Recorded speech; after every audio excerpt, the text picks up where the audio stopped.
Yo, it is time. Gonna be going over my top 70-ish albums for 2023. I'll try to blast through the ones near the bottom and talk more as we progress. But yeah, let's begin because we got a lot to get through. At 70, we got Death's Dynamic Shroud back again, and this time it's After Angel. It's a glitch pop, vaporwave slash synth pop album, and with some post-industrial elements as well, like the previous album released last year, which was Dark Life, and that made it into my top 20 or so. I can't really remember, but it got pretty high. But this album, it seems like it's just a continuation or maybe some leftovers from that era. But yeah, they're still pretty good. Let's play a sample and we'll move on into the next album.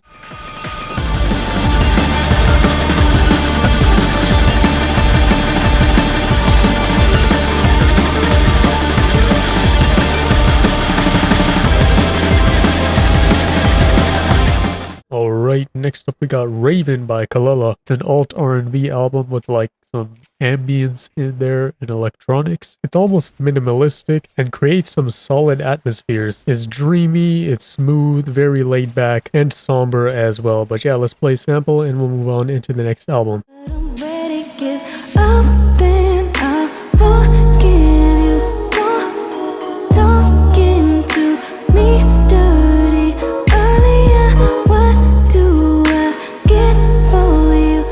Next up, we actually have an EP from Black Market Cart, and it's Today I Lay Down. It's a shoegaze slash slowcore album. It's very depressive and introspective as well. The whole backstory of this album is pretty tragic as well. It does add on to the overall themes in this album. It's a very amateur yet genuine feeling that this album gives off. Let's play a sample and we'll move on into the next album.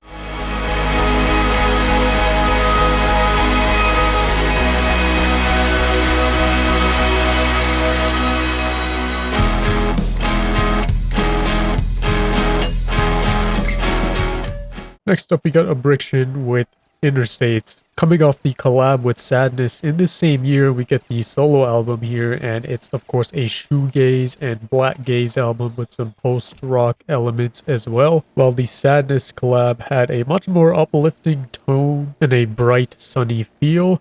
This solo Abriction album has a much more night heavy tone. A nice way I could describe it is the collab album had a summer feel and this one has a spring nighttime feel. Yeah, let's play a sample and we'll move on into the next album.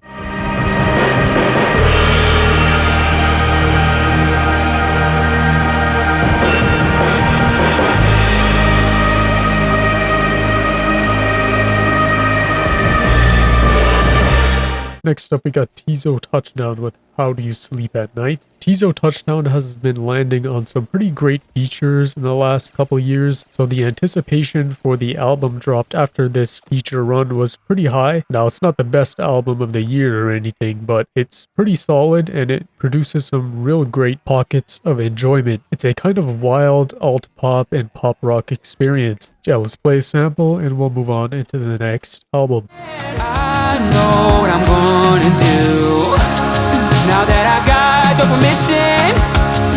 Baby, take my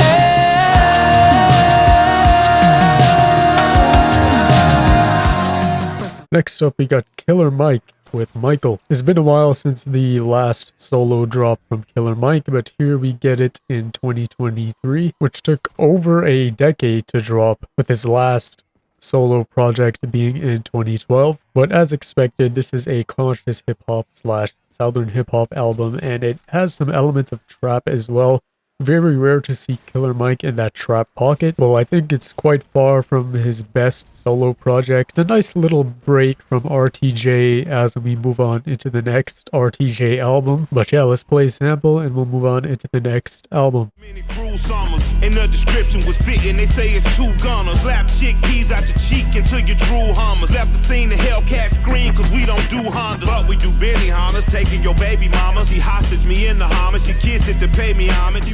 Next up, we got an exciting name returning here is Magdalena Bay with Mini Mix Volume 3. Of course, this is a synth pop album with some heavy elements of neo-psych. Well, technically it's a mixtape, but you know what I mean. But out of the whole mini mix mixtape series, This is definitely the best one, or it's like right up there with the second volume. But this batch of tracks most closely sounds like the album that we got in 2021, which was the Fantastic Mercurial World. This mini mix here is definitely a must listen for the Magbay fans. Highly anticipating the follow-up of the debut album. We'll see what they cook up, but yeah, let's play a sample and we'll move on into the next album.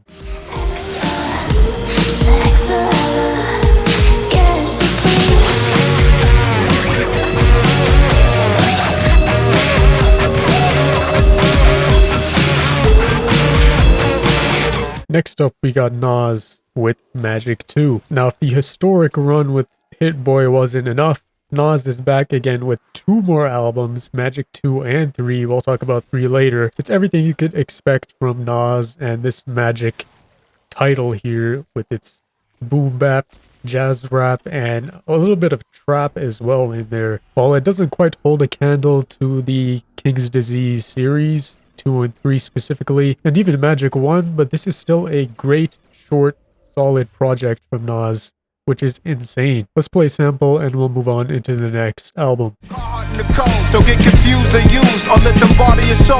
Rap what I live, I sleep good, I have no vendettas. We the reason you spelling Y with capital letters. Listen, and for those who want my position, you gotta step inside a time machine, come back with a vengeance. Next up, we got Larry June and The Alchemist with The Great Escape. This is basically just another album added onto The Alchemist's historic run. It is in the drumless and jazz rap pocket, and what Larry June and The Alchemist provide here is a pretty good summer album. Let's play a sample and we'll move on into the next album. I did it all, no assist. Who went hard like this? I went to Rory, drop 6, nigga. I paid cash for the, got the D for the. You just thought I had, come on. You know I'm smarter than that. I hit the. Next up, we got Jane Remover with Census Designated. Coming off the follow-up of the great album that dropped in 2021, Frailty, this new album here moves in a much more shoegaze direction, offering some dense, heavy, and even passionate pockets of noise. Let's play a sample and we'll move on into the next album.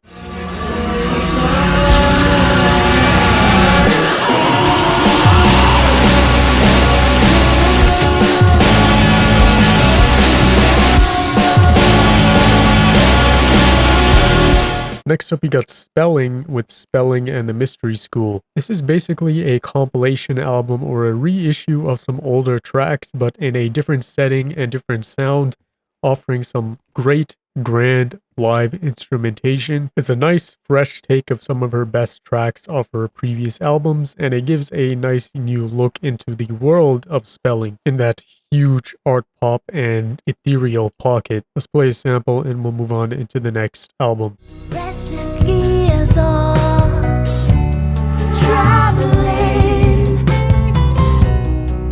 my circle is never completed, no.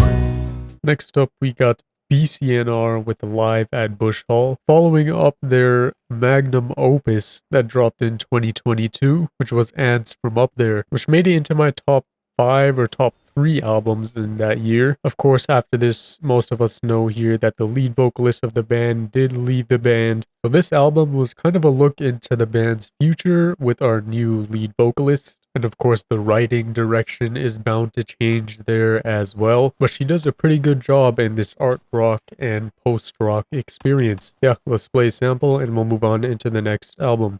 Don't ever know what we did together, no, no.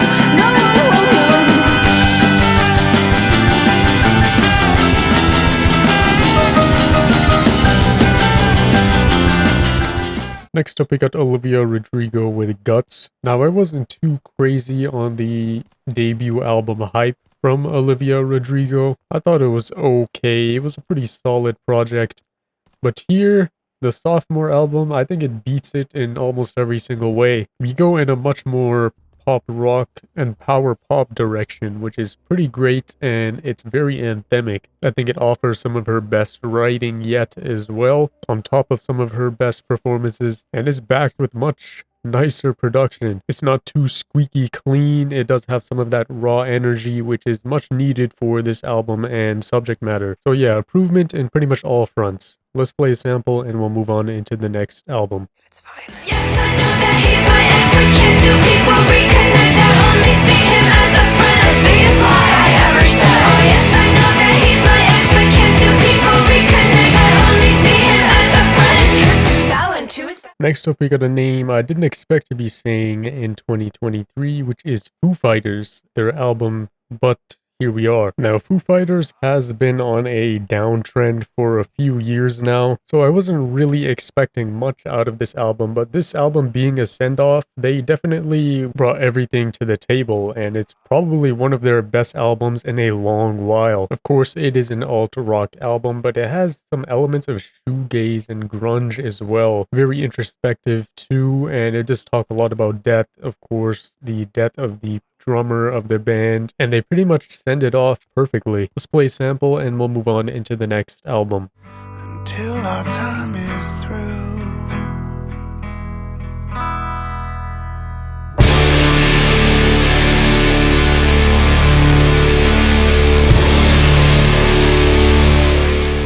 Next up, we got Lamp with Dusk to Dawn. Back in the Shibuya pocket, I think this Lamp album offers one of the most soothing, smooth, and melodic Lamp experiences yet, which is a pretty big thing because Lamp is known for their pretty great discog, even outside of Japan. And this jazz pop offering is certainly not one to miss either. Let's play a sample and then we'll move on into the next album.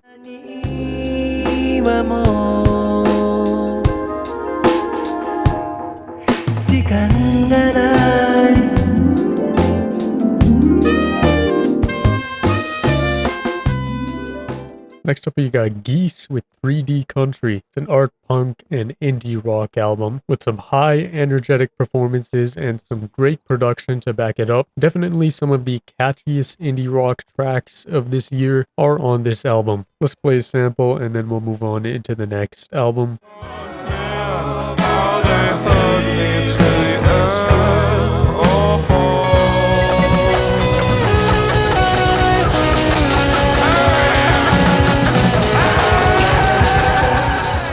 Next up, we got a pretty surprising one. I did not expect this to be here at all, but it is, and it is Pink Pantheress's Heaven Knows. It's an R&B, electronic, and dance pop album, which to my surprise actually offers some pretty entertaining and well thought out tracks. Let's play a sample and we'll move on into the next album. No, you're not my friend, you're just a little bit beneath. There's no need for this pretend, no. Call it pretend, cause I can see how you hide, and I don't mean to offend. Next up, we also got a pretty surprising one here. This was definitely one of the most shocking releases of the year, and that is Lil Yachty's Let's Start Here, which is a complete switch up. It is a neo-psych and psych rock album. For a change this drastic, it was pretty good. It's catchy, it's atmospheric, it's melodic, and very progressive. Pretty good. Let's play a sample and we'll move on into the next album. To reach the sunshine.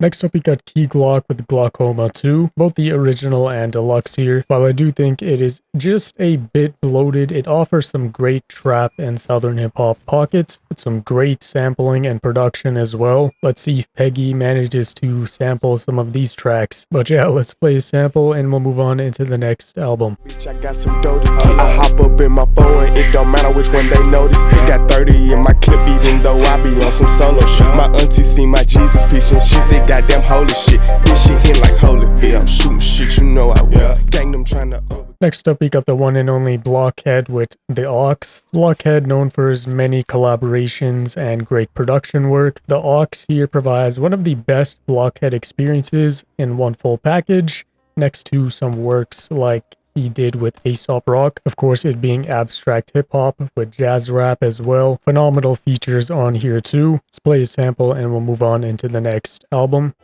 Yo, at at the well unresponsive, wishing that my wishes worked. I asked the angel if God would speak with me. She replied, they mouth and ears hurt. Meaning conversing and listening or either chores boring. I could either take a number.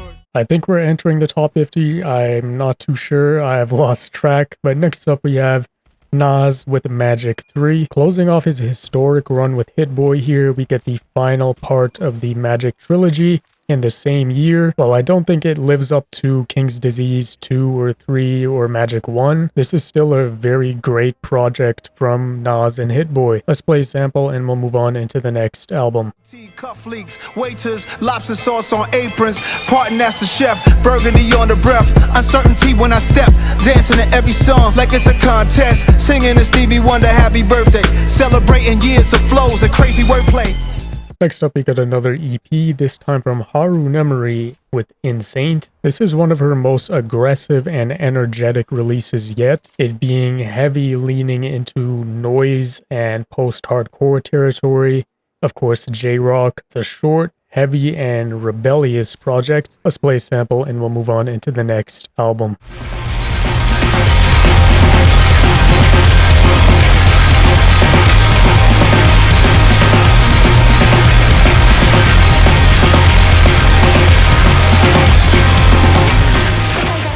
Next up, we got Tim Hecker with No Eyes. As expected from Tim Hecker, this is an ambient and drone album, but this one offers some more electronics and some great progressions. It's not his best or anything, but it is great enough to land in my top favorites of the year for sure. Let's play a sample and we'll move on into the next album.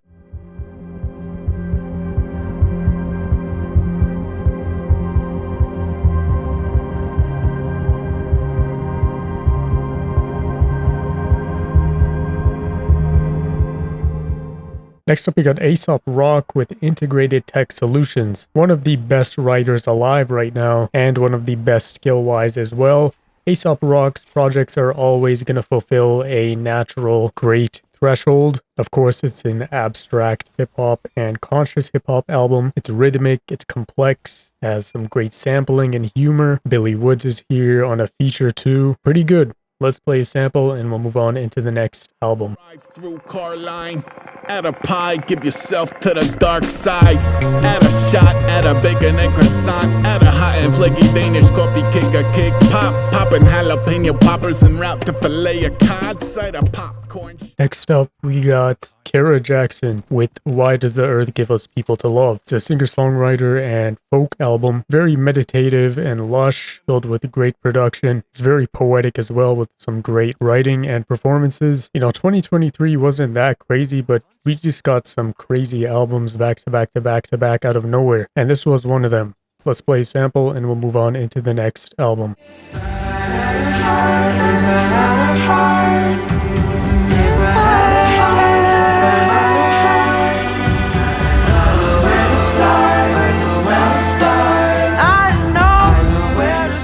Next up, we got Anoni and the Johnsons with My Back Was a Bridge for You to Cross. Another singer-songwriter album here, but this time a soul album as well. It's passionate, it's political, it's existential, backed with great production. That's nothing too crazy, but it serves its rightful purpose. So it may seem mellow at some points, but is also pretty powerful at getting across its message. But yeah, let's play a sample and we'll move on into the next album.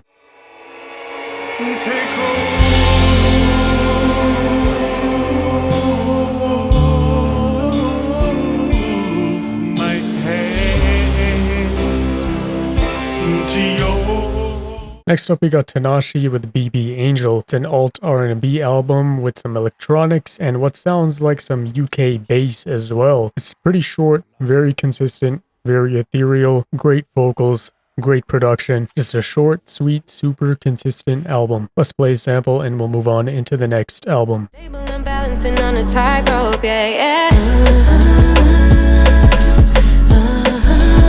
Need an escape route.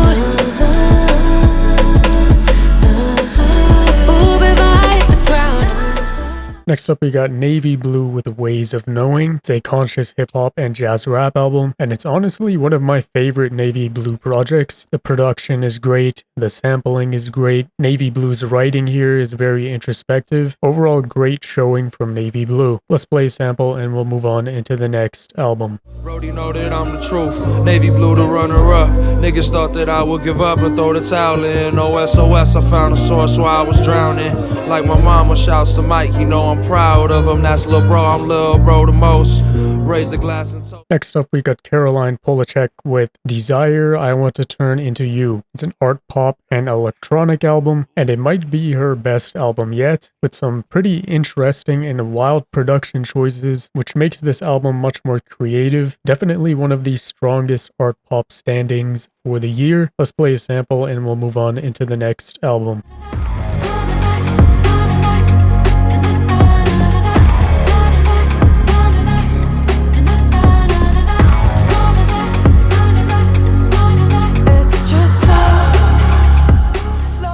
Next up, we got El Michael Affair and Black Thought with Glorious Game. Black Thought has been on a phenomenal run, and this is just another great album added to the list. It's a conscious hip-hop and jazz rap album with some fantastic production, great live production. Black Thought isn't writing with cheat codes level here, but it's still really great as expected. Doing this at 50 is crazy. Absolute legend. Let's play a sample and we'll move on into the next album. Skin caramel, a magnetism none could parallel. From Venus to Venezuela, they call her Miss Michelle. Her beauty truly a treasure, her laughter was a song. No way I could ever be right if loving her was wrong. There was times my character might have been less than strong. Next up, we got Bet Cover with Uma, which is a Japanese art rock and jazz rock album. Bet Cover has been releasing some consistently great projects, and this might be the most chaotic one yet. It's super dense, very complex. It's also extremely progressive at some points, introducing wild new ideas and motives at any given moment. Performance-wise, it's also very energetic as always, and just overall great album once again by Bet Cover. Let's play a sample and then we'll move on into the next album.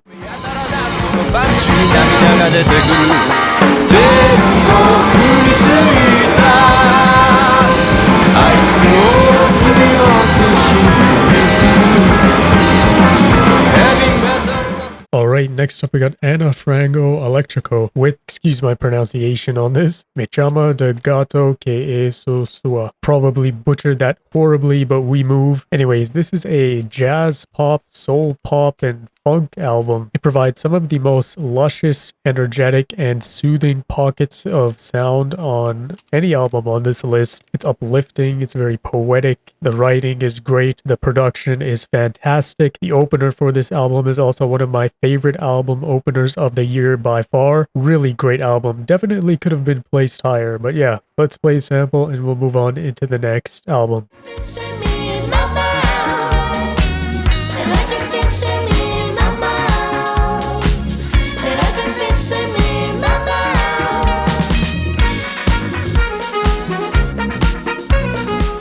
Next up, we got Jerome's Dream with The Gray in Between. It's a screamo and noise rock album. It's super short, tightly packed with massive amounts of chaotic energy. Being such a short project, it's also very consistent as well, just providing heavy, dissonant, and pounding tracks back to back to back. The writing and performance is super aggressive, and it's also a pretty dark and serious album. Great album. Let's play a sample and we'll move on into the next.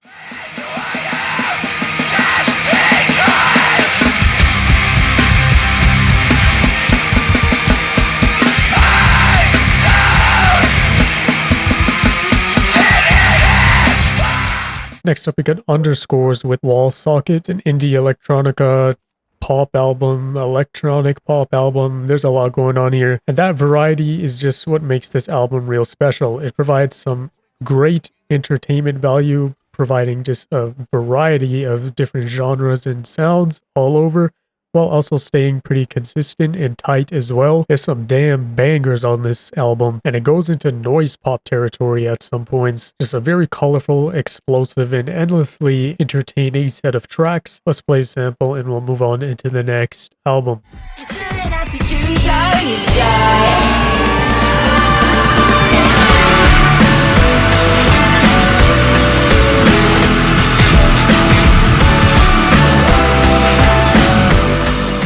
Next up, we got Paramore with This Is Why. Paramore is back, this time with a post-punk album, and it's honestly one of their best. It's backed with some of the best production to land on a Paramore album, almost a throwback sound. The vocal performances here is gripping as well. Really good writing, really great grooves. It has that dance punk feel. It's short, consistent, and pretty much all you could ask for. Let's play a sample and then we'll move on into the next album.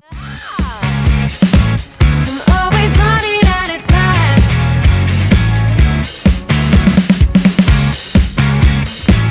I'm always running out of time.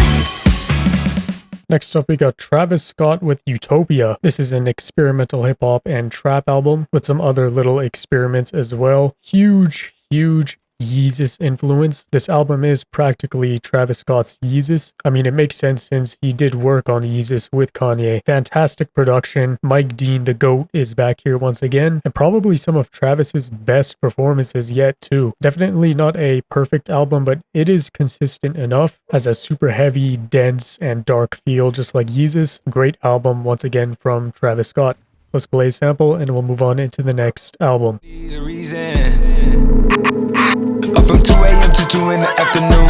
It's a festival right in my room. Soon as the sun up, you know that we bloom. Mary Pussle, we out the Cancun. We gon' hustle more just before we out the boom. Back outside, it ain't no time for zooms. Next up, we got Mitski with The Land is Inhospitable and So Are We. It's a singer-songwriter, folk, and chamber pop album. Mitski has been building a real great consistent discog, and I think this album is definitely one of the stronger ones in her discog as well. It's a very poetic, soft, and atmospheric album. Production on here is fantastic. Mitski's writing is good and the performances are great. Overall, great album. Let's play a sample and we'll move on into the next album.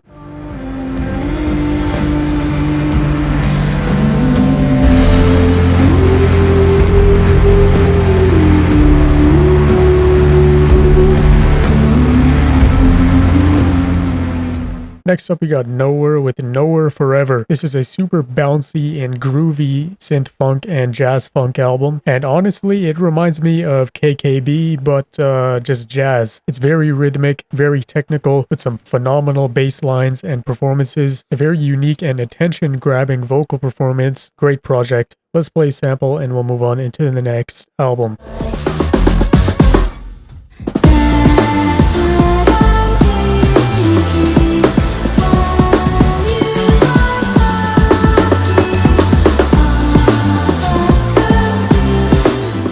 Next up, we got George Clanton with Ooh Rapaya. GC has been building a very underrated and super great consistent discography, and this album here is also another strong contender for his best. It's a neo-psych, dream pop, and trip hop album. It is surreal, it is ethereal and dense, providing some of the most saturated and satisfying walls of sound over almost every album on this list. A phenomenal night album this one is. Let's play a sample and we'll move on into the next album.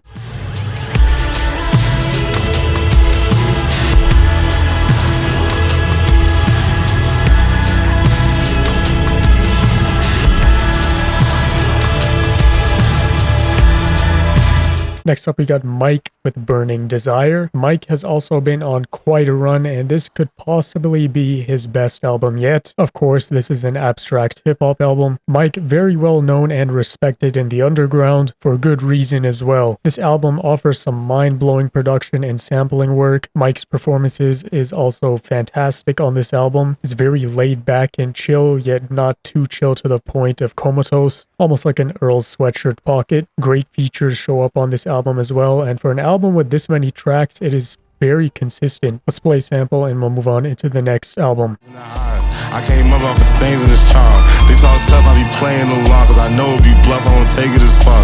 I'm in that bus, I got take go wrong. Riding with stuff you don't say in the song. I'm in that club looking jaded and gone. I'm rolling nuts. We talked about phenomenal night albums, and this one is also a very phenomenal night album. Next up, we got King Cruel with Space Heavy. It's a neo-psych, art rock, and post-punk album, and this just might be my favorite King Cruel album ever. It's close. King Cruel also one of the great artists that have a very consistently great discog. Space Heavy is a very melancholic, atmospheric, dense yet subtle album. It's very poetic, very introspective as well. Production on here is fantastic. Performances are great. It's a very abstract and hypnotic experience. Let's play a sample and we'll move on into the next album.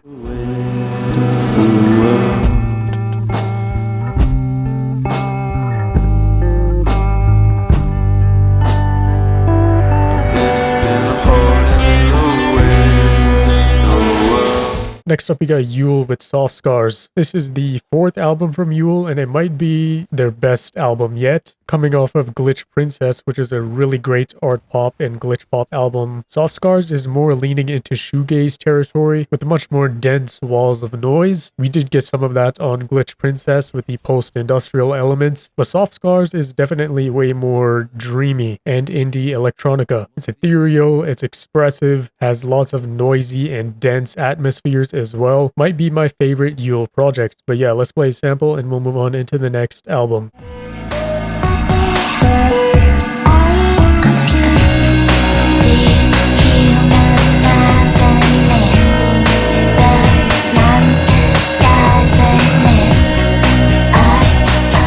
Next up, we got the long-awaited Earl Sweatshirt and Alchemist collab album, Voir Dire or Dire, however the hell you say it. But yeah, of course, this is an abstract hip-hop album with collaboration of Earl Sweatshirt and the legendary The Alchemist. This was one of the rumored albums that they had floating around the internet for a while now, and they decided to finally release it, and it's a really fun abstract hip-hop album. Of course, Alchemist production is phenomenal as always, and Earl Sweatshirt doing a whole collab album with Alchemist is something most of us have always wished for, so this was just a very satisfying collaboration. Let's play a sample and we'll move on into the next album.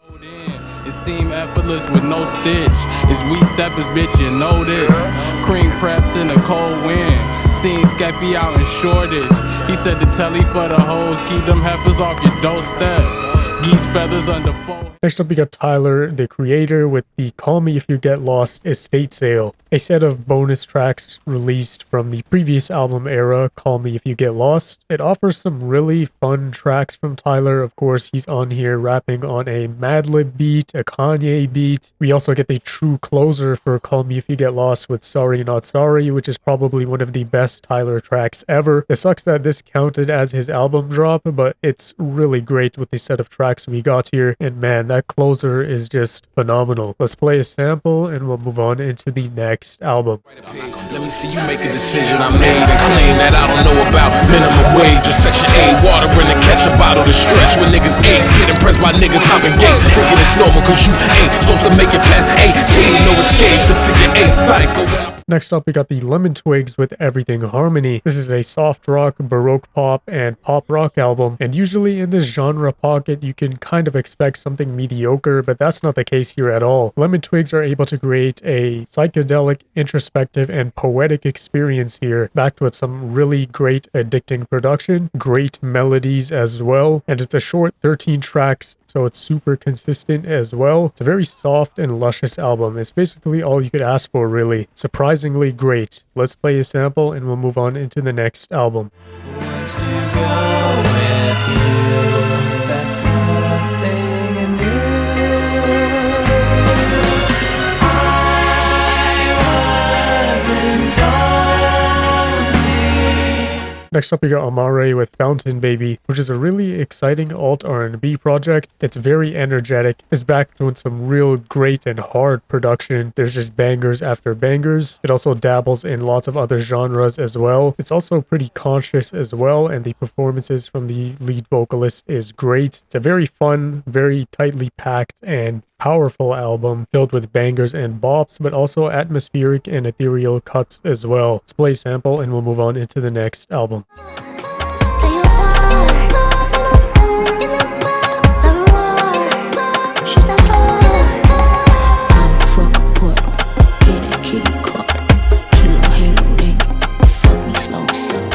Next up, we got Jessie Ware with That feels good. Following up the fantastic What's Your Pleasure. This is basically the continuation of it. It's a dance, pop, and disco album filled with endless, energetic, and uplifting grooves. Passionate performances and playful writing is all over this album. The production is fantastic. While I do think What's Your Pleasure is a whole step ahead, but this is definitely not something to ignore. Stunning album from Jessie Ware once again. Let's play a sample and we'll move on into the next album.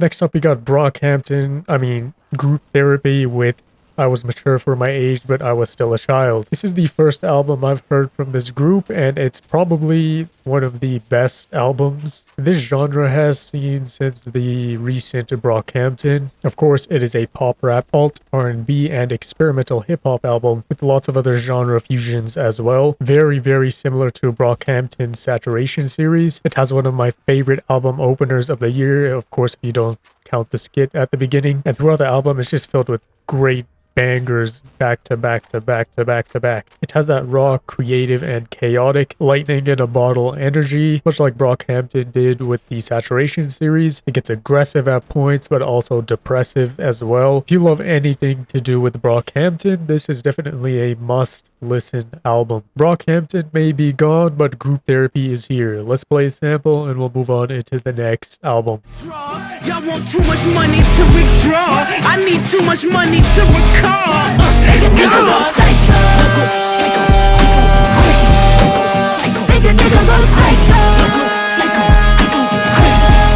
Next up, we got Slow Tie with Ugly. Following up the great Tyron, we get a much more different direction here from Slow Tie. It's a much more punk oriented album and is by far Slow Tie's best. Not only is the production on here absolutely insane, the writing and performance is also gripping and real heavy, super introspective and dense. It is a pretty dark conceptual album, and it is probably the best UK hip-hop album to release this year, and just one of the best albums of the year in general. Let's play a sample and we'll move on into the next album.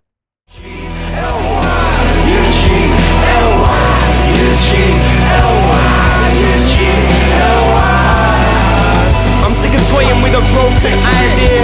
I'm sick of thinking there's a reason I'm here. We're just Next up, we got the Aussie man himself, Genesis Owusu, following up his fantastic debut project with Struggler. This time, much more post-punk and dance punk. I'm honestly still stuck between deciding which is better, Smiling with No Teeth or this new drop Struggler. But just like Smiling with No Teeth, Struggler is also a very detailed and intelligent concept album with some great writing. The production on here, though, is way more energetic. Not to say there wasn't energetic moments on Smiling with No Teeth, but here it is much different for sure. Once again, another fantastic album from Genesis Owusu. Let's play a sample and we'll move on into the next album.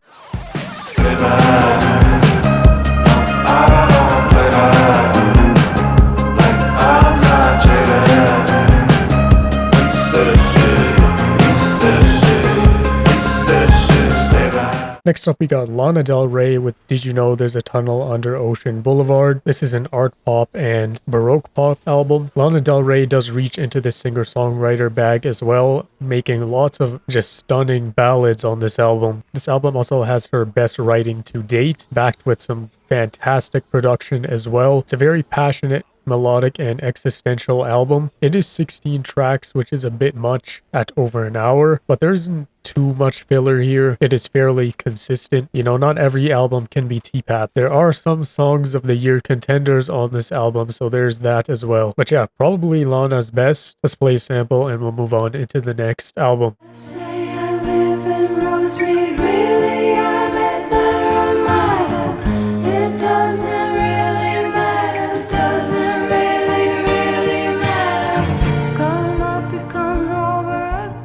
And with that, I think we've crossed the top 20. Next up, we got King Gizzard and the Lizard Wizard with Petro-Dragonic Apocalypse. It's a very long title, as expected. I'm gonna just put the title there. Yes, that is the title of the album. Now, KGLW, known for their massive discography and just how dynamic this band could be, covering just many genres, which was best displayed on last year's Omnium Gatherum. This time, KGLW is in their thrash metal bag, and they've successfully done this before on the great album Infest the Rat's Nest, but this time we take a much more darker and conceptual look. As the title suggests, it's a very apocalyptic album. The writing is intriguing, the concepts are well thought out and engaging, and on top of that, of course, we have the band playing in their thrash metal bag. Just absolutely insane. Might be one of my favorite KGLW albums in a long while, because it's much more progressive and things build up to just a massive climax on some of these tracks. It's complex, it's energetic, and it's quite possibly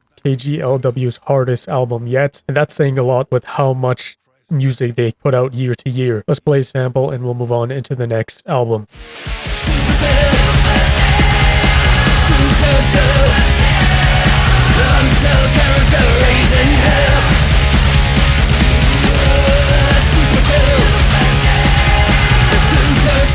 Man, next up we got Danny Brown with Quaranta, the long-awaited sequel to Danny Brown's Triple X, or 30. We get Quaranta, or 40. Just like how Triple X was about Danny Brown's life at the age of 30, a decade later we get the sequel for 40, and this is all about Danny Brown's life at 40. Of course, it's a conscious hip-hop and experimental hip-hop album. Quaranta, however, is Danny Brown's most introspective and raw album yet, super vulnerable, and at some points pretty mellow, which is quite surprising for a Danny Brown album. Don't get me wrong, there's still those chaotic, crazy cuts on this album. The genius writing and performance and flow work is here once again. Danny Brown still manages to stay hilarious even while staying so introspective and raw. The production and beats on this album is absolutely insane. It's another really great album from Danny Brown, which might be the MVP of this year, but there's also another name that comes to mind. We'll talk about that later, but let's play a sample and we'll move on into the next album. With all the stress, a nigga still feel blessed. Could've ended right there on them Claremont steps. Even with all the stress, a nigga still feel blessed. Could've ended right there on them Claremont steps. Time wait for no man, so you can't waste time. Next up is definitely one of my most anticipated albums of the year, and that is Swans with The Beggar. Of course, this is a post-rock and experimental rock album with infinite progression and lots of drone as well. This is basically the climax of all Swans albums. It not only throws back to many of their older albums in the past, like The Great Annihilator, To Be Kind, The Glowing Man, The Seer. It takes some of those motifs from those previous albums and expands on them a bit. If this is the final Swans album, damn, it's hell of a way to go out. Concept and writing wise, it does seem like that as well. Jira's writing here is very existential and dark, questioning how long he has to live. The title track for The Glowing Man also continues here with the behemoth track The Beggar, which is one of Swan's most anxiety-inducing tracks yet. As expected, there's always just some absolutely stunning moments on this album. Just like The Glowing Man, there's also some absolutely haunting moments on this album too, and in some ways it gets very transcendent. I think my only issue with this album is it does use some previous sounds from their previous albums, but I'll let that slide a bit because I think that does fit the overall concept of this album. And man, Swans just keeps building on top of one of the most greatest discographies of all time. We'll see if this is the final Swans album. If it is, then it's a pretty great way to go out. Let's play a sample and we'll move on into the next album.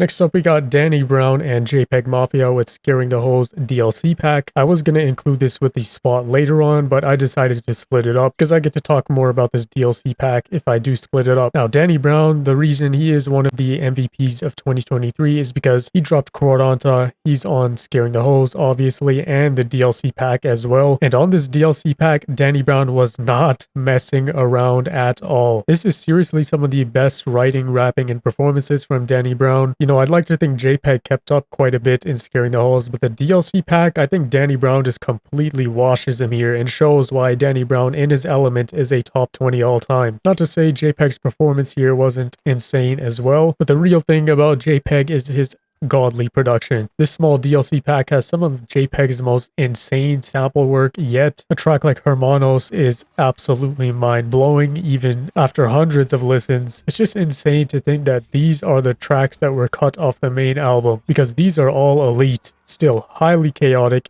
endlessly creative, extremely consistent, and highly entertaining. One of the best EPs of the year for sure. Let's play a sample and we'll move on into the next album.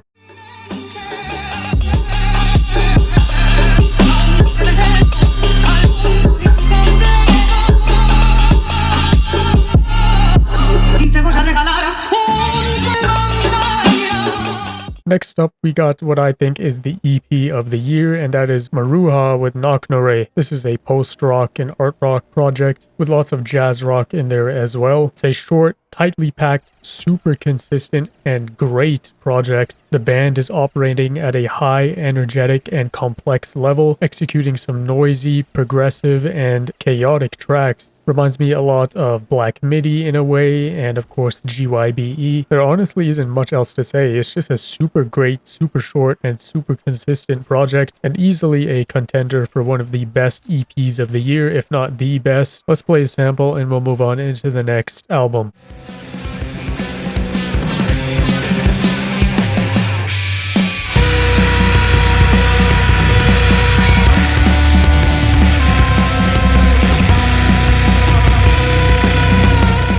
Next up, we got McKinley Dixon with Beloved Paradise Jazz. Coming off the fantastic For My Mama in 2021, Beloved Paradise Jazz has some of McKinley Dixon's most grand production yet to back up his conscious hip-hop and jazz rap pocket. It's luscious, it's orchestral, it's grand, it's large, it almost feels like a early Kanye's trilogy type feel. The writing and performances are great, the sampling is immaculate, it's a short 10 tracks, super consistent, packed with some of the best tracks he's done back to back to back to back. This is a serious contender for one of the best hip-hop albums of the year. It's catchy, jazzy, soulful, and endlessly fulfilling. Just a phenomenal album here. Let's play a sample and we'll move on into the next album.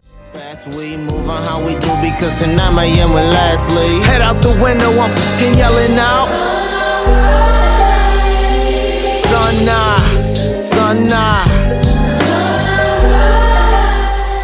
Next up, we got Jeff Rosenstock with Hell Mode. As straight up, is this just one of the best pop punk albums ever? Could possibly be. But yes, this time we get more of a power pop, pop punk, and some indie rock in here as well. We've seen Jeff in this pocket before, but I think this might be just his best by far. It is a noisy, energetic, introspective, and raw album. I think this album has some of Jeff's most interesting writing yet. There's a bit of self-hate in here, a lot of honesty, and just lots of existential topics, which can be quite relatable to some, and is backed with just crazy, insane production. Some of the most hard-hitting and catchy production Jeff's been on yet. It's just 11 tracks front to back, full of energy, and some mind-blowing performances as well. Another just phenomenal album. Let's play a sample and we'll move on into the next album.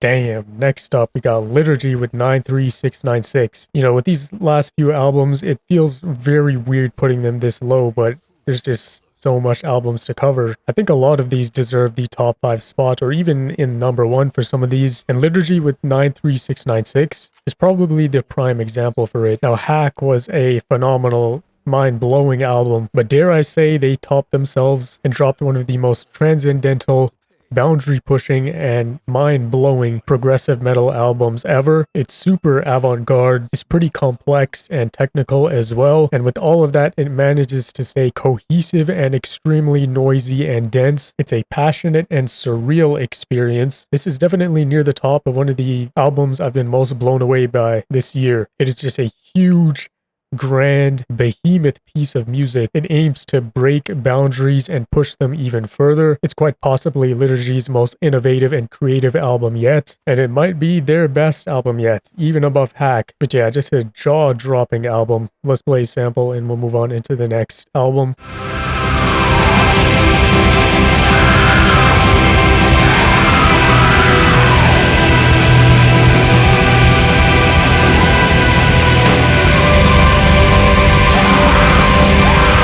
Oh man, I think this is the top 10. Next up, we got Reverend Kristen Michael Hayter, also previously known as Lingua Ignota, with the album Saved. This is a hymns, gospel, and folk album, but don't be deceived, this being a Lingua Ignota project means it's backed with some heavy, emotional, and terrifying energy. Kristen Hayter decides to start a new chapter in her artist journey with a new name, essentially leaving behind the name Lingua Ignota and closing the chapter on those emotionally immense and utterly terrifying and cathartic albums, especially after her coming out to list the details of all the things that have been going on behind the scenes during those albums. And with the context now, you can clearly tell just how much pain, suffering, and agony was put into all of those albums, and it is terrifying. I think Sinner Get Ready is one of the best albums of the decade so far, and Lingua Ignota's discography up to this point has been almost perfect, and closing it off with Sinner Get Ready is just a power move. And now this new album under the new name, we take a whole new artistic direction. This album is like a lost tape, a cursed tape, a cult tape, I guess would be the best way to put it. It has a pretty terrifying concept, and it's pretty well written as well, and the atmosphere is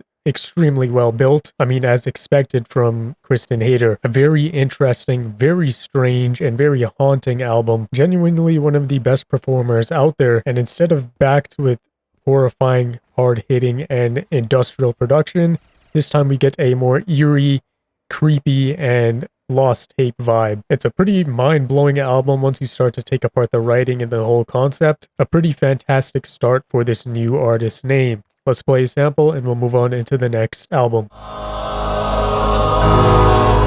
And must my trembling spirit fly into a world unknown? Man, these albums, bro. I cannot believe this is this low.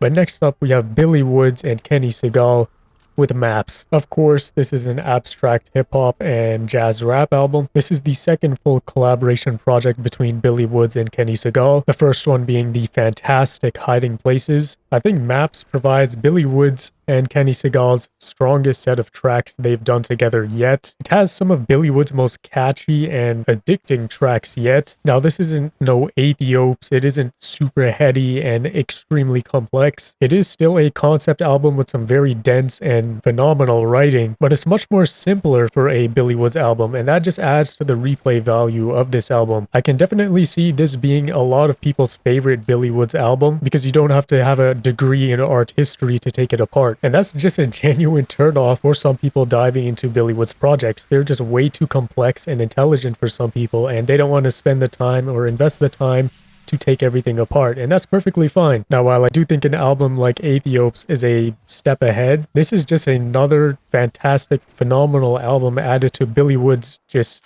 mind-blowing discography. At this point, how is he not considered at least a top 10 all time? Not only has he been building upon that crazy solo discography, he's been working with Elucid on Arm & Hammer as well, just releasing quality after quality project. Maps is definitely a top 3 or even a top 2 Billy Woods album, and the fact that he did this right after Ethiops is insanity, and the even more insane thing is he's not done this year, and we'll talk about that later for sure. But for now, let's play a sample and we'll move on into the next album.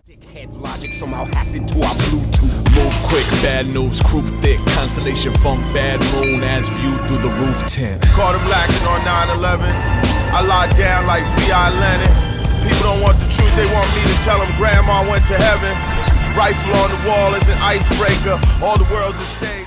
Next up, we got Squid with Oh Monolith, one of the most exciting bands to come out of the huge new wave of the windmill scene. along with Black Midi and Black Country New Road, we have Squid with their sophomore album. There was lots of anticipation for Squid to follow up 2021's Bright Green Field, and after Black Midi and Black Country New Road have gone to release Hellfire and Ants From Up There, which are just some of the best albums of the decade so far, there was a lot of pressure for Squid's sophomore album. And let's just say they broke the expectations, and at least they've met them. Oh Monolith is definitely Squid's best, most consistent and tight project to date. It is one of the best experimental rock and art punk albums of the year. It's very heavy, very noisy, super progressive and grand, with large builds on atmospheres, creating chaotic and dark moments of sound. It does border on Black Midi at some points, but that's expected coming out of the windmill scene. Yes, we got an album from Swans, Squid, and Geese in the same year. Pretty crazy trio of band names. Now, it seemed like Squid didn't want to be overshadowed with the Hellfire and Ants From Up There release in 2022, but it was definitely super exciting when they all dropped an album in 2021. Squid, definitely a band to not miss out on, a must-listen album for sure. Phenomenal album. Let's play a sample and we'll move on into the next album.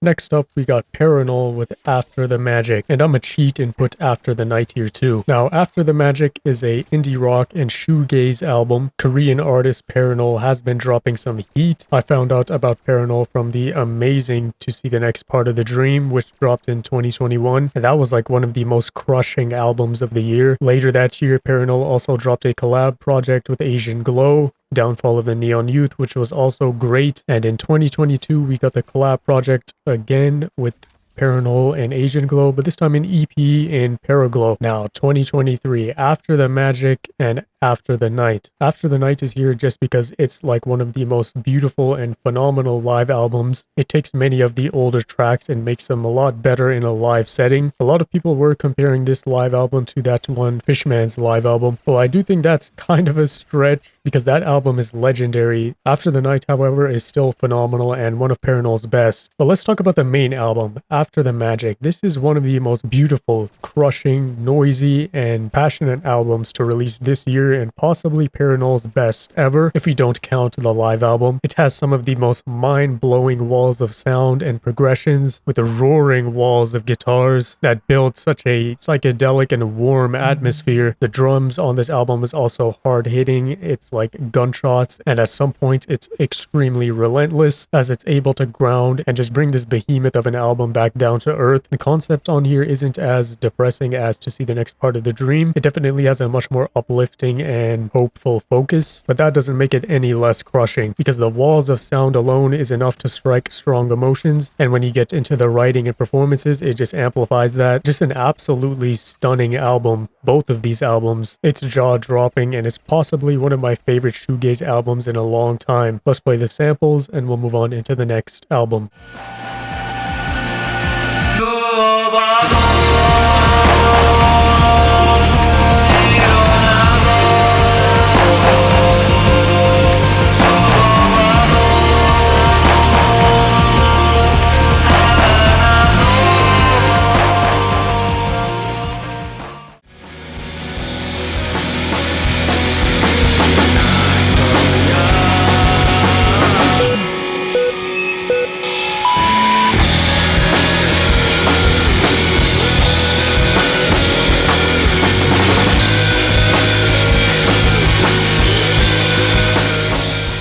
Next up, we got Sampha with Lahai, and finally, 6 years later, we get the follow-up album for Sampha's debut, and with what we got, the 6 years was worth the wait. Now, Sampha's debut album, Process, in 2017 was pretty great, but Lahai just steps it up a whole new level. It's an alt R&B album with some neo-soul and even some UK bass in there, which is very prominent in some of these tracks, with a lot of the drum selection and drum work. But these 6 years, Sampha clearly has dedicated a lot of his time to crafting one of the most stunning and utterly beautiful albums he's ever made. You can tell there was a lot of genius minds working on this together, because the musicianship on this album is absolutely phenomenal. From the drum work to the heavenly vocals, the soul-striking chords which appear all across the album, the delicately placed melodies, the luscious builds on atmospheres, the poetic, conscious, and conceptual writing. Everything has been fine-tuned here to near perfection, and that is why I say this was worth the 6-year wait. Sampha is a very intelligent artist, and his intelligence shows a lot on this album and who he chooses to work with as well, to craft exactly the sound, atmosphere, and vibe he wants. Some of my favorite songs of the year are on this album. The production on this album is just endlessly beautiful. It's one of the most soothing albums to release this year, and it's also one of the best albums to release this year for sure. Deserves to be in the top 10 for my most favorites. Let's play a sample and we'll move on into the next album.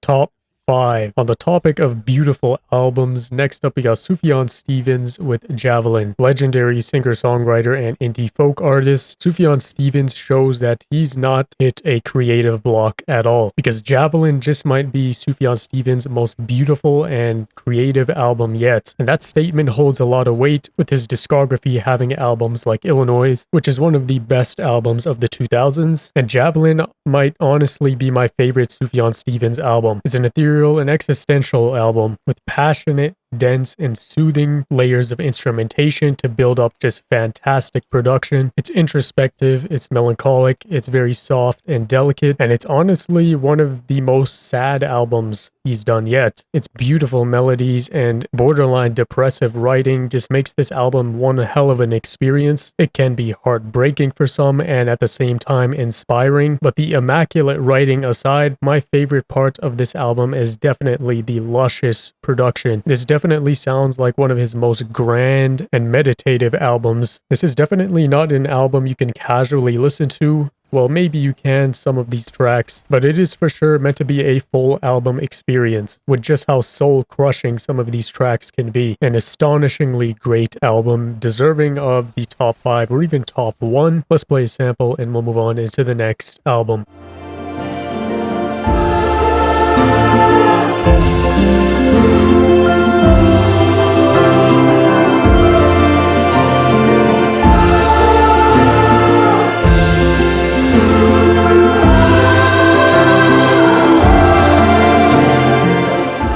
Number 4. Next up, we got Sprain with The Lamb as Effigy. This is an experimental rock, noise rock, and dark wave album. Neoclassical dark wave to be specific. While I do love my beautiful albums like La High, Javelin, and After the Magic, I also do love my mentally deranged albums as well, like this. The Lamb as Effigy is definitely one of the most anxiety-inducing and straight-up insane albums to release this year by far. It is very dark, very disturbing, backed with the dense, heavy walls of noise. Lead vocalist and vocal performances here does remind me of Daughters, and that utter manic style of performance mixed with the spoken word is just bone-chilling at times. It's a very suspenseful and apocalyptic album. The builds of instrumentation and those walls of noise is extremely satisfying and terrifying at some points. There's lots of drone on this album as well, creating some surreal and depressive atmospheres. Concept on this album is also pretty dark, and the way it's displayed is pretty abstract until the final few tracks where everything is just poured out on the table, and it creates just one of the most haunting and honestly concerning moments I've ever heard in an album this year. It's complex, controlled, chaos, filled with raw, aggressive emotions, endlessly passionate performances, otherworldly production, and just pure insanity at some points. It does reach that level of emotional transcendence like a Lingua Ignota album, but it still manages to stay uniquely scary. Unfortunately, this is their last album as a band, but you can't really complain much because this is just everything you could have possibly asked for, as it goes above and beyond to display just raw emotion and becomes a transcendent experience. This is the real ho-scaring music. Let's play a sample and we'll move on into the next album.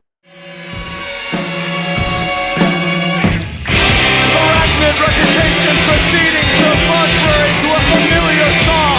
A grasp for sense where there is none. Senses a split between us.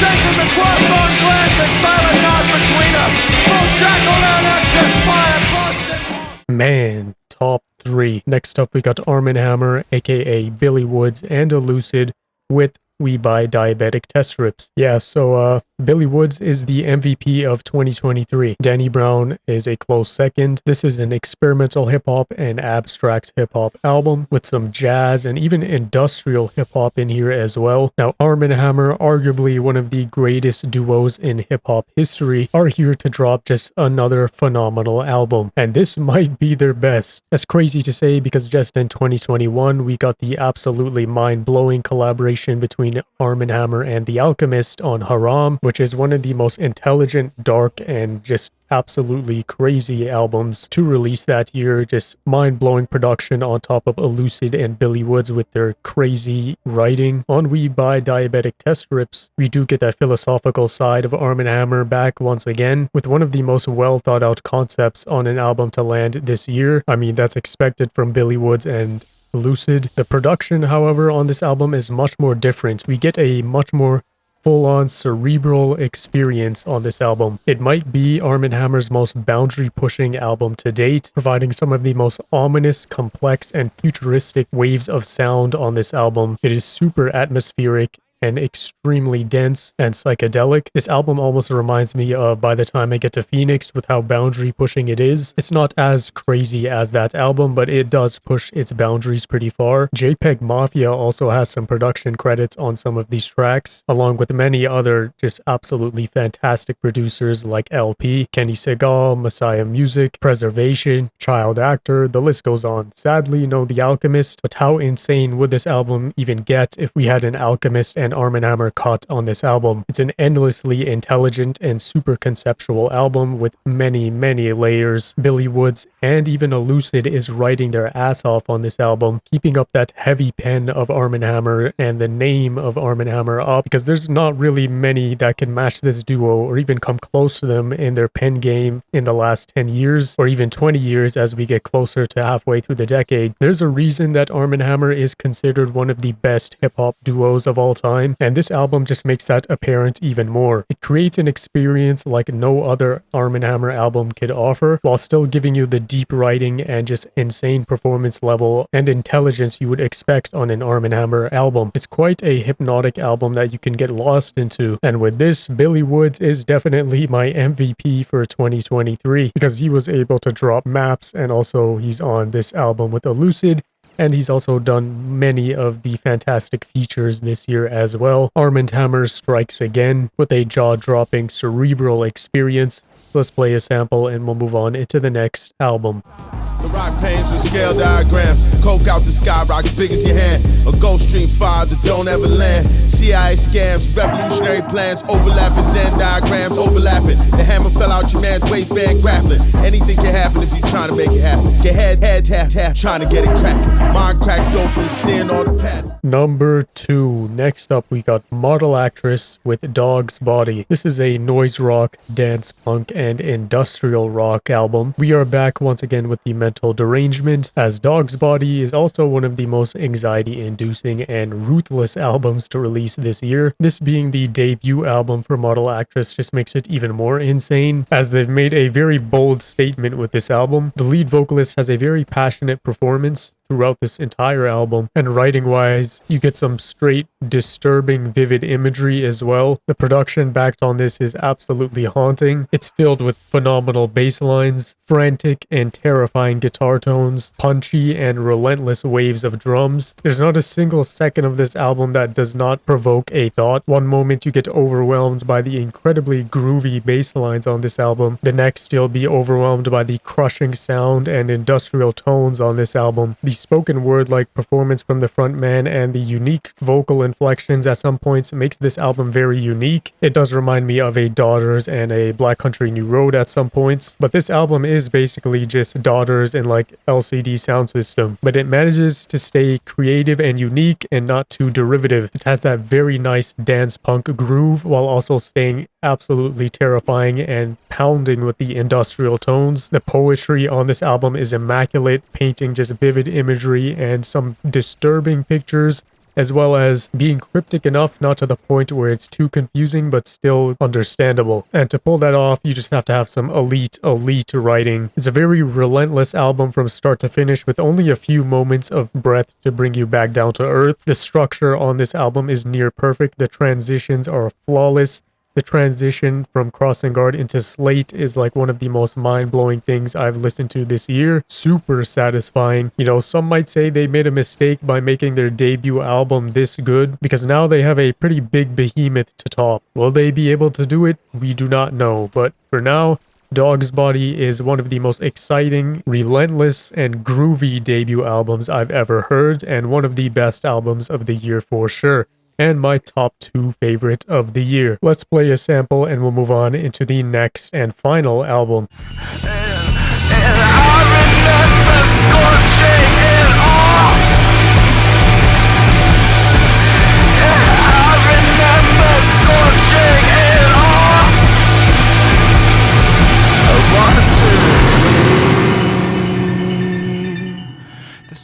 And finally, top 1, the number 1 spot of my most favorite album of 2023. We have the one and only JPEG Mafia and Danny Brown with Scaring the Hoes. Man, where do I even start with this album? Of course, this is an experimental hip-hop and industrial hip-hop album. This is basically the dream collab album. 2 of the underground hip-hop trailblazers, JPEG Mafia and Danny Brown, coming together on an album to collab is basically a fantasy, but here we are, and they did not disappoint at all. Scaring the Hoes offers some of JPEG Mafia's most chaotic, unhinged, and energetic production yet, and that is a huge statement with just how crazy some previous JPEG albums are. The sampling work is otherworldly, the production is absolutely insane, detailed, heavily layered, technical, and complex. JPEG Mafia went above and beyond on the production here, creating almost a throwback to hip-hop style, and we get that feeling with the album cover as well with Blaxploitation. But the craziest part about the production on this album and the way it's able to create that unique, distinct era feel is that this album was mostly produced on an SP404 beat machine. That's why some of the mixing can seem drowned at some point, but that's purposeful because that's to create this whole tinge of this album. But the fact that this album was mostly made on an SP404 beat machine is absolutely insanity. These are the same beat machines that legendary producers like Madlib, J Dilla used to work with. JPEG Mafia shows that even if he is limited with hardware, and even if he is constrained with the equipment, he's still able to create boundary pushing and just absolutely creative, endlessly creative beats. I don't think there is a producer in the world that could hold a candle to JPEG Mafia right now. And after this album and the DLC pack, I think JPEG Mafia is solidified in my top 5 producers. And the even more insane thing about this is he's coming off of one of the most insane discography runs ever in hip-hop history. Like, his previous album was LP, and that album had some of the most otherworldly, mind-blowing sample flips I've ever heard on a hip-hop album. And here JPEG Mafia does it yet again, keeping up this insane hot streak since Veteran. Writing and performance-wise, JPEG Mafia here is also on another level, with some of the most passionate, raw, and energetic performances from JPEG Mafia yet, and some of the funniest, hard-hitting, satirical, and genius writing from JPEG Mafia yet. I think I would be lying if I said JPEG Mafia wasn't my favorite artist all time right now. And Danny Brown, man, where do I even start with Danny Brown on this album? If JPEG Mafia went hard on this album, Danny Brown went equally as hard, if not even harder, on this album. Danny Brown, writing performance-wise, also has some of the most insane flow pockets, insane wordplays, and just absolutely mind-blowing verses on this album. The way he's so easily able to find pockets in these chaotic beats is absolutely mind-blowing, and the subject matter he talks about and the satirical ways he does is so hilarious. The punchlines are phenomenal, the rhyme schemes are immaculate. Danny Brown was just rapping his ass off on this album, and the way JPEG Mafia is able to use Danny Brown's voice, his very unique voice on this album, is also just fascinating. The way he's able to flip some of these vocal samples into some instrument-like tones. He does the same with Danny Danny Brown sometimes, almost using his verses like an instrument. It is just the work of a genius on the DAW, but this time it's not even on the DAW, it's mostly on the SP404, and that just makes it even more crazy. You know, a lot of people will look at this album and say it's badly mixed, it's just chaotic mess. For the mix thing, I think that is always an intentional thing, especially since he's using an SP404 on this album, going back to a throwback type style where albums in this era didn't have access to DAWs and better equipment to help with the mixing and such. It gives this album that authentic artistic experience, and that's very rare to find nowadays, just genuine artistic expressions found in some of these albums. JPEG Mafia is just a master at it. It is controlled chaos with a genius creative vision. A lot of the subject matter in this album poking fun at the mainstream, which is a very common recurring theme in a lot of JPEG albums, but this time it's done in a very satirical way, almost poking fun at their own sound in this album.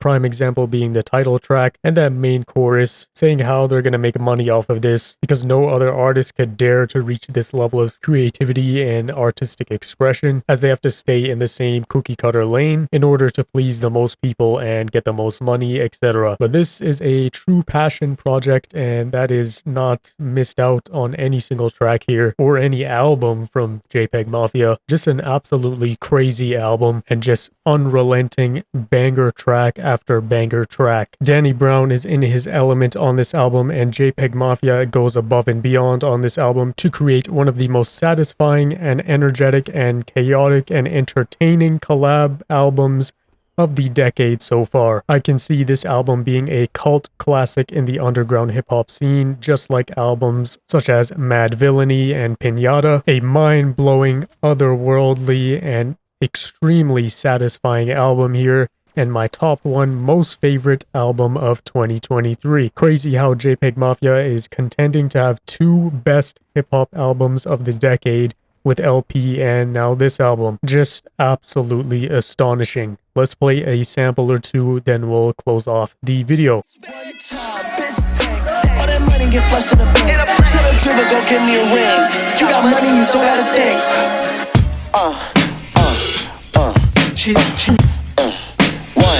One.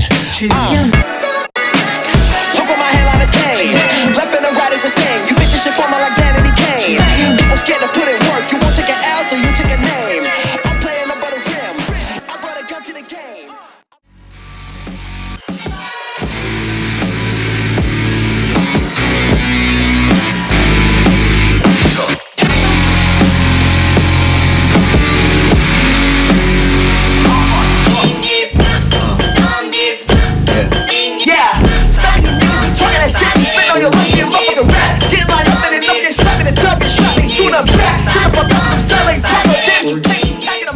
But yeah, there it is. Those were my top 2023 albums. Let me know what your favorite albums this year was. Definitely a great year, but not as stacked as 2022 or 2021. Those were just special years. But yeah, that's it. See ya.